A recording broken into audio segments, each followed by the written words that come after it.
जय हिंद दोस्तों, मेरा नाम अनुज है। अध्ययन विथ अनुज ऑफिशियल चैनल पर आप सभी लोगों का स्वागत है। दोस्तों, आज फिर मैं आपके लिए 20 अति महत्वपूर्ण जीके के क्वेश्चंस लेकर के आया हूं। ये बहुत ही महत्वपूर्ण क्वेश्चंस हैं, ध्यान से देखिएगा। आइए शुरू करते हैं। पहला प्रश्न है, निम्नलिखित में से कौन सा देश बंदरगाह विहीन देश है? दोस्तों, आपको बताना है इनमें से किस देश में बंदरगाह नहीं है। तो ऑप्शन आपका सी वाला सही होगा। मंगोलिया एक स्थलबद्ध देश है जो चारों तरफ से, उत्तर से रूस, साउथ, ईस्ट और वेस्ट से चाइना से घिरा है। इन तीन दिशाओं से, चाइना से और उत्तर से रूस से घिरा हुआ है। इसकी राजधानी उलान बटोर है। उलान बटोर है और इस देश में कोई बंदरगाह नहीं है। ऑप्शन आपका सी वाला सही होगा। निम्नलिखित में से कौन सा परमाणु ऊर्जा स्टेशन नहीं है? दोस्तों, रामकुंडम में कोई परमाणु ऊर्जा स्टेशन नहीं है। आपको मैं देश के जो 7 मुख्य रूप से ऊर्जा स्टेशन है जो एग्जाम्स में कई बार पूछे जा चुके हैं और पूछे जाने की संभावना है, बता देता हूँ। कैगा है, कैगा कर्नाटक में स्थित है। काकरापार गुजरात में है। तारापुर है, तारापुर महाराष्ट्र में स्थित है। इसके अतिरिक्त कुडनकुलम, कुडनकुलम है तमिलनाडु में। तो दोस्तों, ये 7, नरौरा उत्तर प्रदेश में, रावतभाटा राजस्थान में, ये 7 मुख्य रूप से पूछे जाने वाले परमाणु ऊर्जा स्टेशन हैं। नरौरा उत्तर प्रदेश, रावतभाटा राजस्थान, कल्पाकम कुडनकुलम तमिलनाडु में, ये 4 हो गए। कैगा आपका कर्नाटक में है, काकरापार गुजरात में और तारापुर महाराष्ट्र में स्थित परमाणु ऊर्जा संयंत्र स्टेशन है। तो आप लोग इनको जो है एक बार देख लीजिएगा, एग्जाम्स में अक्सर पूछे जाते हैं। नेक्स्ट, रामकुंडम में कोई परमाणु ऊर्जा स्टेशन नहीं है। ऑप्शन आपका ये वाला सही होगा। नेक्स्ट क्वेश्चन पर आते हैं।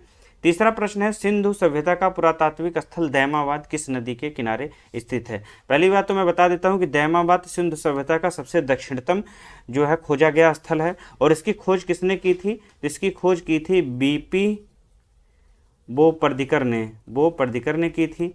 और ये महाराष्ट्र के अहमदनगर जिले में पड़ता है। अहमदनगर महाराष्ट्र के अहमदनगर जिले में पड़ता है। अब आते हैं प्रश्न पर, यह किस नदी के तट पर स्थित है? तो यह परवरा नदी के तट पर स्थित है।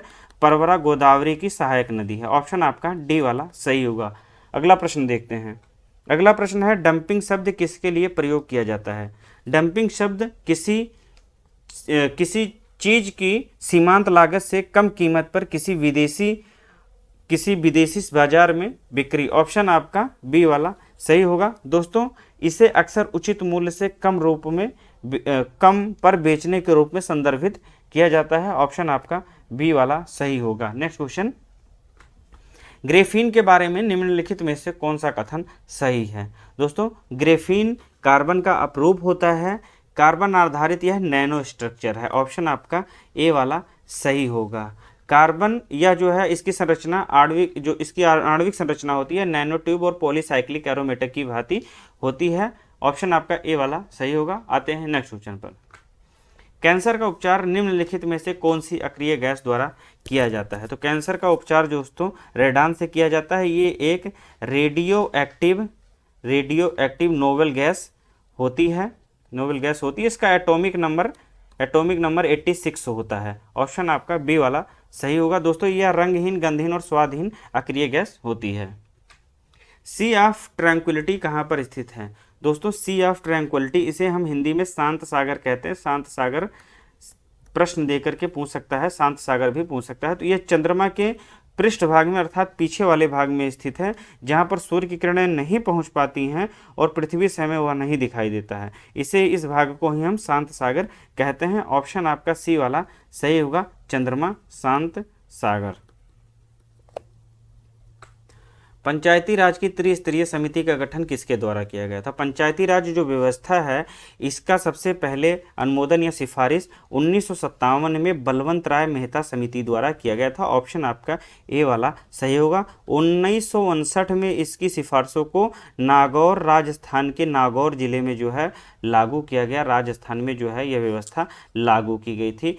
उस समय के तत्कालीन प्रधानमंत्री जवाहरलाल नेहरू जी ने इसे लागू किया था। ऑप्शन आपका ए वाला सही होगा। दोस्तों 73वां संविधान संशोधन पंचायती राज व्यवस्था से ही संबंधित है। उस समय इसमें 29 विषयों को जोड़ करके देश के कई राज्यों में इसे जो है लागू किया गया था।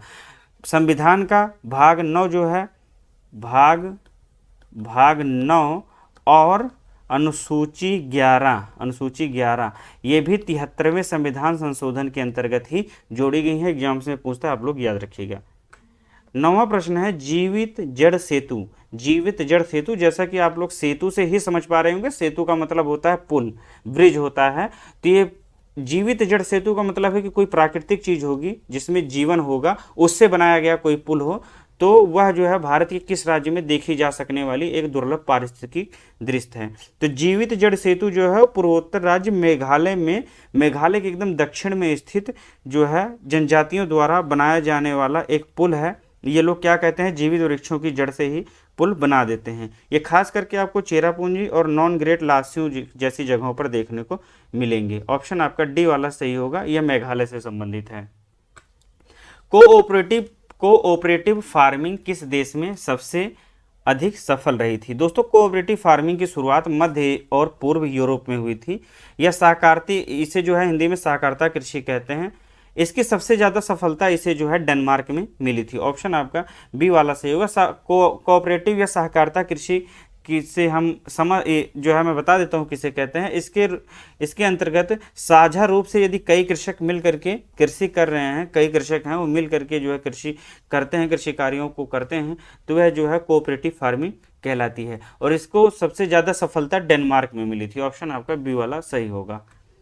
डाइक्लोरोमीथेन का रासायनिक सूत्र क्या होता है? दोस्तों डाइक्लोरोमीथेन का रासायनिक सूत्र CCl2F2 होता है। ऑप्शन आपका बी वाला सही होगा। गांधार कला किन दो कलाओं का संयोजन है? गांधार कला हिंद और यूनानी कला या यूनानी शैली के मिश्रण को कहा जाता है। इस शैली का प्रमुख केंद्र दोस्तों गांधार था, इस वजह से ही इसे गांधार कहा जाने लगा, गांधार शैली के नाम से जाना जाने लगा है। बुद्ध की मूर्तियों को सर्वप्रथम इसी में निर्मित किया गया था और इसके अंतर्गत बहुत सारी बोधिसत्वों की जो है मूर्तियां भी का निर्माण हुआ था। ऑप्शन आपका बी वाला सही होगा। हिंद यूनानी की जो मिश्रित कला है, मिश्रण है जो उनकी कला का, उसे हम लोग गांधार कला कहते हैं। ऑप्शन बी सही होगा। ब्रह्म समाज के संस्थापक कौन थे? दोस्तों ब्रह्म समाज के संस्थापक राजा राम मोहन राय थे। इसकी स्थापना का उद्देश्य एकेश्वरवाद की स्थापना, मूर्तिवाद का विरोध, अवतारवाद का खंडन, पुरोहितवाद जो परंपरा चल रही थी उसका विरोध करना था। आत्मा की अमरता में विश्वास करते थे ये लोग। इन्होंने 28 अगस्त 1828 को ब्रह्म समाज की स्थापना की थी। ऑप्शन आपका डी वाला सही होगा, राजा राम मोहन राय। मूल्यह्रास डैश की टूट फूट के लिए एक वार्षिक भत्ता है। दोस्तों मूल्यह्रास जो है पूंजीगत वस्तुओं की टूट फूट के लिए जो है वार्षिक भत्ता होता है। ऑप्शन आपका डी सही होगा। पूंजीगत वस्तुओं में किसी भी औद्योगिक उत्पादन में सहयोगी मशीनें आती हैं जिनमें बड़े स्तर पर उत्पादन कार्य होता है।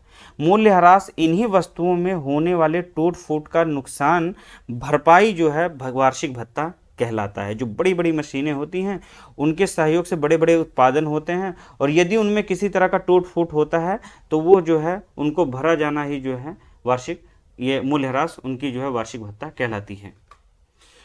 फास्फोरस को पानी में रखा जाता है क्योंकि? फास्फोरस को पानी में रखा जाता है क्योंकि उसका जो ज्वलन तापमान होता है बहुत कम होता है। फास्फोरस का ज्वलन तापमान दोस्तों 30 डिग्री सेल्सियस से 35 डिग्री सेल्सियस होता है। तो ऑप्शन जो है आपका बी वाला सही होगा। ये अति क्रियाशील तत्व होता है। नेक्स्ट क्वेश्चन पर आते हैं। इसे मुक्त अवस्था में नहीं रख सकते। 16वां प्रश्न है, क्वासियोरकर उस बच्चे को हो सकता है जो? क्वासियोरकर रोग किस बच्चे को होगा दोस्तों? क्वासियोरकर रोग से उसकी वृद्धि रुक जाएगी, उसके चेहरे पर सूजन आ जाएगी, बालक चिड़चिड़ा हो जाएगा। तो ये जो है प्रोटीन की कमी से होता है, इसलिए बच्चों को, बालकों को जो है प्रोटीन युक्त भोजन ही कराना चाहिए। आते हैं अगले प्रश्न पर। 17वां प्रश्न है, सूर्य का प्रकाश। सूर्य के प्रकाश को हम लोग अलग करते हैं। सूर्य का प्रकाश और परिवेश का कौन सा घटक नहीं बन पाता है, परिवेश का कौन सा घटक नहीं बन पाता है? तो सूर्य का प्रकाश जो है परिवेश का कौन सा घटक बन नहीं दोस्तों बनता है। सूर्य के प्रकाश से परिवेश का कौन सा घटक बनता है? तो सूर्य का प्रकाश जो है जैसा कि आप लोग जानते हैं कि अजैव घटक होता है। ऑप्शन आपका बी वाला सही होगा। अजैव घटक में कौन कौन से आते हैं? तो सूर्य का प्रकाश हो गया, जल हो गया, वायु हो गया, मृदा हो गया, और बहुत सारे खनिज तत्व जो होते हैं वे अजैव घटक होते हैं, ठीक है ना। और जो जैव घटक होते हैं उनमें से उत्पादक और उपभोक्ता होते हैं। चलिए अगला प्रश्न देखते हैं। 18 प्रश्न है, ढेका निम्नलिखित में से किस राज्य का प्रसिद्ध वाद्य यंत्र है? दोस्तों ढेका जो है ओडिशा का एक प्रसिद्ध वाद्य यंत्र है, इसे याद रखिएगा, एग्जाम में कई बार पूछा गया है। ढेका जो है ओडिशा का एक वाद्य यंत्र है, ये एक म्यूजिक इंस्ट्रूमेंट है। Walking with Lions, walking with Lions किसकी पुस्तक है? ये के नटवर सिंह की पुस्तक है। ऑप्शन आपका ए वाला सही होगा। द लेगेसी ऑफ नेहरू, ये भी इन्हीं की पुस्तक है। महाराजा सूरजमल, महाराजा सूरजमल, ये भी इन्हीं द्वारा लिखी गई पुस्तक है। One life is not enough, दोस्तों walking with lions, the legacy of Nehru, Maharaja Surajmal, one life is not enough, ये सभी पुस्तकें जो है के नटवर सिंह जी द्वारा लिखी गई हैं। आप लोग याद रखिएगा, एग्जाम में कई बार पूछा गया है। अंतिम प्रश्न है इस वीडियो का, ये बहुत ही महत्वपूर्ण प्रश्न है, इसको घुमा करके जो है मैंने लिखा है, एग्जाम में कई बार पूछता है। आपको सामान्य रूप से मैं बता देता हूँ, सिर्फ इतना पूछ रहा है कि उच्चतम न्यायालय की यदि किसी विषय में सलाह लेनी होती है तो किससे लेता है। प्रश्न पर आते हैं, निम्नलिखित में से किसका संबंध उच्चतम न्यायालय की सलाहकार अधिकारता से है? तो दोस्तों ऑप्शन आपका सी वाला सही होगा।